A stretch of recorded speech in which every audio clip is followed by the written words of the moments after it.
Myself for 5 minutes. Chairman Powell, in March, you confirmed to me that the Federal Reserve is a consensus organization built on garnering broad support before agreeing to any proposal.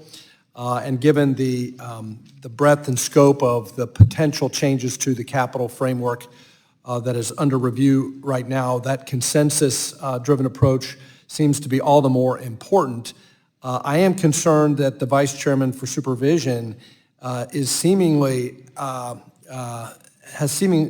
been given far too much latitude to act unilaterally, and especially in light of Section 1107A1 of the Dodd-Frank Act, which provides the Vice Chairman for Supervision authority only to develop recommendations for the board and oversee supervision and regulation. Can you speak to the process that's underway? Is the Vice Chairman acting unilaterally, or is that a wrong characterization? And if so, if it's just a recommendation, can you walk through the steps that the board will take from recommendation to a vote? Sure. So I think what you see is very much the way the statute works, which is that the Vice Chair for Supervision has the responsibility, the obligation to develop regulatory proposals for the board that will be considered by the full board. He's, as I mentioned before in another context, he's not the comptroller of the currency. He brings proposals to the board, and the board votes by majority vote to support them or not. And that's how that works. In terms of supervision... Is he including other members of the board currently as he's...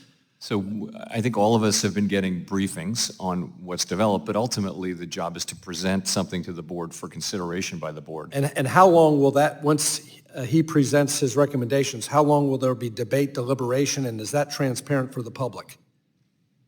There will be a meeting, it could be a virtual meeting this summer to vote on these things. In the meantime, there's a lot of conversation going back and forth now, and we're sort of in that process now, but things are still moving around. Our concern, Mr. Chairman, is that it seems like right now the Vice Chairman is writing personalized assessments of bank failures and results of new Fed climate scenario experiments without a whole lot of collaboration with other governors.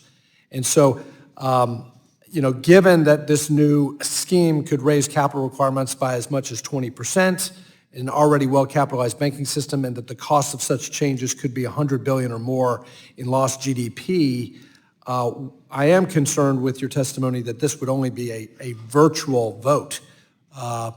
Shouldn't this be a more transparent public board meeting and a deliberative process that includes all members of the board?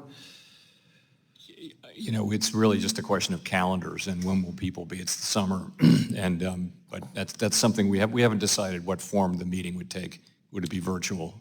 Well, given that it's a pretty big decision, and that the law requires the full board to make this decision and not one board member to act unilaterally, we would hope that the Fed would hold public meetings on the new proposal. Will you and the Federal Reserve Board commit also, when the proposal is voted on, to also include your economic analysis that would justify whatever capital changes are made in a quantitative form? I don't know that. I'm not sure we'll have exactly what you're looking for, but we'll create a public record that supports the proposal, whatever it turns out to be, and the votes will be what they are, and it'll be subject to public comment and analysis, no doubt. Well, in order for the notice and comment period to be meaningful, I think market participants will need to understand on a quantitative basis what the justification is for additional capital requirements, if in fact that's what the proposal is, given the fact that we already have a very well-capitalized system. I don't have much time left, but will you also commit to proposing appropriately tailored regulatory requirements based on the complexity and size of the financial institution?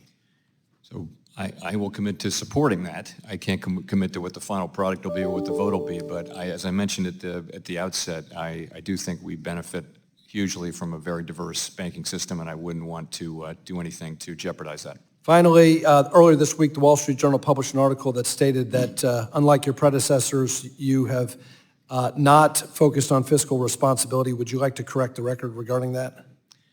I would, thank you very much. So it was just an op-ed, but it was factually incorrect. I mean, there are countless times, and you've heard me do this, I've said the same thing that my predecessors have said, which is that the United States federal budget is on an unsustainable path, which means that the debt is growing faster than the economy, and that we're going to need to fix this, and sooner is better than later. Time has expired. Thank you. And the gentleman from New Jersey.